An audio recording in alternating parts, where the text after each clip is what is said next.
This is going to be short because I'm sure you've read some of the things that I wrote on paper during the campaign, but I just wanted to thank everybody that wished us well during this campaign for mayor. Right now, we all have one thing in common.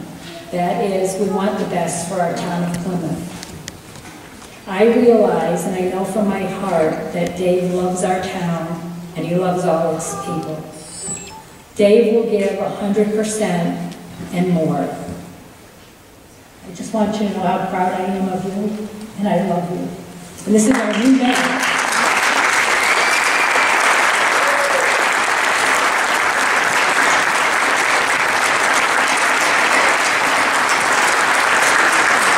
Ladies and gentlemen, the new mayor of Plymouth.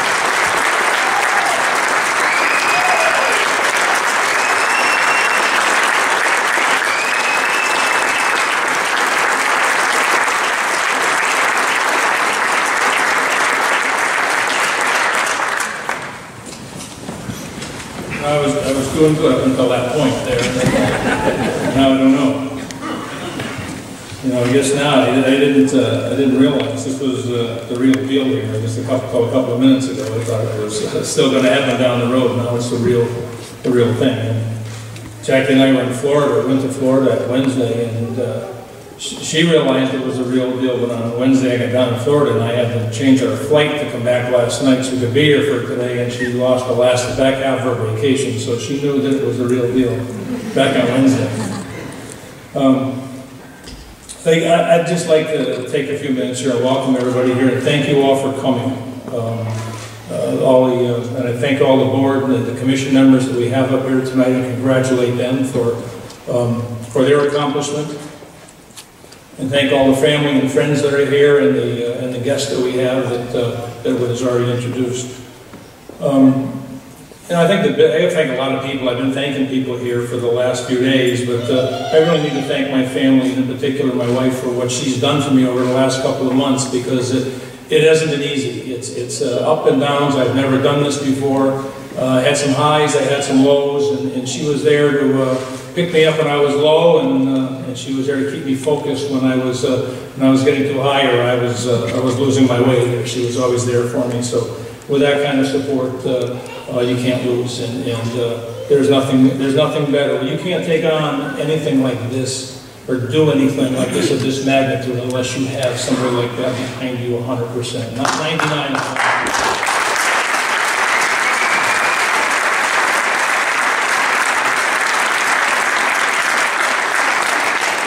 And again, I want to thank the town of Plymouth. I want to thank the citizens of the town of Plymouth for their support and the opportunity that they've given all of us here tonight.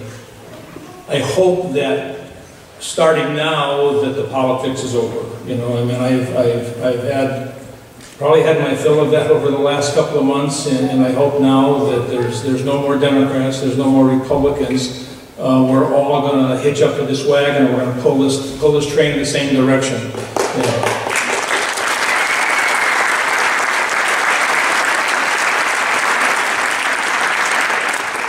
That I am convinced, and I know that we will live up to your expectations.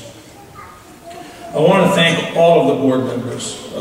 These guys that, you know, it's not easy. Everybody doesn't do it. Everybody doesn't go out there and put the name on a ballot, or go out there and say, I want to help, I want to try, and I want to make a difference. And these people have done that. And I want to thank them, and I want to thank all of the board members in this community, the board members, commission members.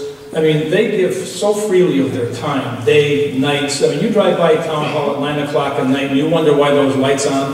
That's because these people here are in there working. They're in there working, and they're what makes this town grow. We're a small town, and these guys here are what make the town operate. I mean, as far as I'm concerned, that's grassroots America. That's what makes America great, and that's what makes the town of Plymouth great, is people like this.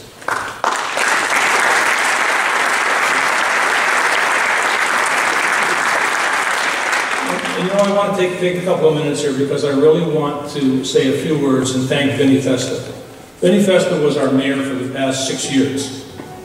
Vinny gave tirelessly to his job, and he worked hard day, he worked night, and he left it all on the field. I mean, in the words of Vince Lombardi, you leave it all on the field and you're going to be a winner.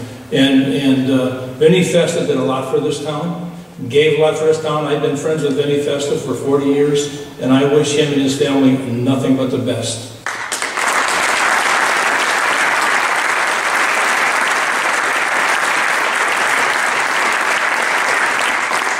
While Vinny was here, Vinny raised the bar. I mean, Vinny, from when Vinny took over to where the bar is today, he raised the bar. And now it's up to us. Now it's up to us to take that bar and raise it higher.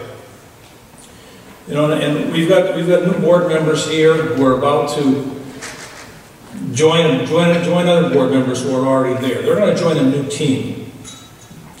And my challenge to every board member that's here, every new board member especially, and the board members that we already have, my challenge to you is to build a winning team. The only way that we're going to succeed is if these teams win, if these teams work together. And the one word, I give you one word that's going to make your team work, and that's chemistry. There's no way that you're going to succeed in your board without chemistry. You need to get in there, you need to gel with the other teammates, you need to work with them. There's not a team that I've ever seen, and I've coached and I've played ball for a lot of years, and you don't win without chemistry. You can have the greatest team in the world, but if you don't have that chemistry that makes you teammates, then you're not going to succeed. I'm looking for you to find that chemistry in here, and I'm looking for you to take these boards to the next level. You need to, right now everybody's head is full of ideas. You got ideas, you got changes, you got things you want to do. I need you to go into your new board. I need you to go slow. I need you to listen, learn your role, learn what your responsibilities are, and then know the goals of the board, know why you're there. Sometimes I wonder if I walk around some of these boardrooms and I walk in there and ask them, what's your goal? Why are you actually here? I don't know what kind of answer I'd get, but you need to find that out. You need to make sure that you go in there and you don't go charging in there and trying to turn that board upside down on your first night. You need to listen. And then once you get it all figured out, where you know why you're there and what you're doing there, then bring those ideas back up to the front. Look at them again. And look at them again. They might not be as important as they are today once you get to know the rest of your teammates. Take the idea, but listen. Be ready to compromise. Be ready to negotiate, and be ready to come up with something that makes everybody happy. You've got to build a chemistry in that board or that commission that you're going to be on, and I promise you not right now that you're going to succeed. Because you know, if you take nothing away from here today, understand this, that we are no longer part of the problem. We are now part of the solution. And there's a big difference there. When you're part of the solution, you need to consider everyone in this town, because everybody in this town that just elected you are looking to you to do a good job. They're looking to you to take care of this town. You need to understand that we've got seniors in this town, we've got little babies in this town, we've got toddlers in this town. Every one of them need to be taken into consideration with every vote you make. Every decision that you make, you need to see the big picture. You need to make sure that you understand that. Understand that every vote that you make should be in what's in the best interest of the town of Plymouth, that you can take care of every person here. Do the right thing. Just do the right thing, and I promise you that that board is going to succeed. Our success and our legacy is going to start today. The accomplishments of this administration start today, and it starts with each one of us. I have a lot of ideas, just like you guys all do. You know, I've got things that I want to do, things I want to accomplish, changes I want to make. But I can't go in there. I've got a whole town hall full of people up there that have no idea what to expect on Tuesday morning when I walk in that door. They have no idea what I'm going to do and what I'm going to change. And nobody likes change.